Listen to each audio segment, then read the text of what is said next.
वहाँ पर हम लोगों के पास मुसलमान रहते थे, वहाँ पर देखते थे, नमाज़ पढ़ते थे, कुरान पाक पढ़ते थे, हम लोगों को अच्छा लगता था। फिर हम लोगों ने इस्लाम कबूल किया था भरचुनी शरीफ में। नहीं, कोई ज़बरदस्ती नहीं, हम खुद खुशी से हुए थे मुसलमान। ये ऐसे कह रही है जोर ज़बरदस्ती इन लोगों को मुसलमान किया, तो ऐसा कुछ नहीं था।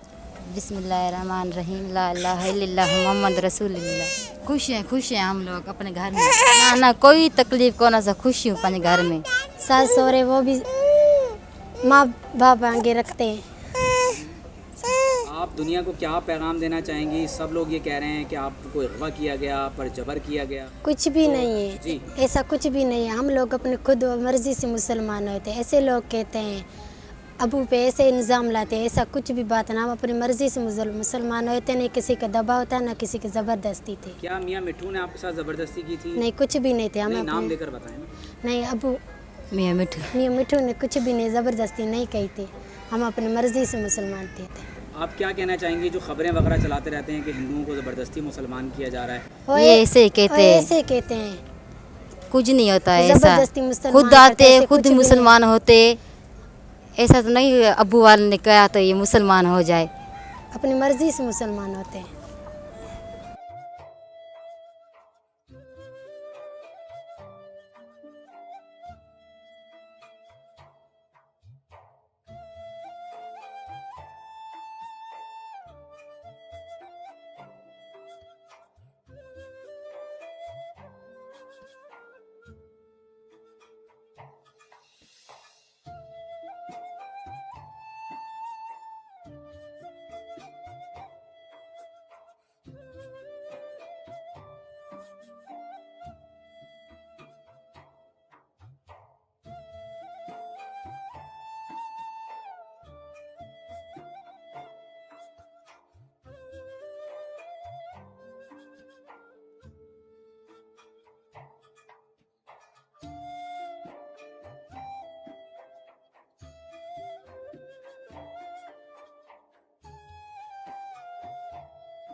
पाकिस्तान पाकिस्तान जिंदाबाद। जिंदाबाद। पाकिस्तान जिंदाबाद।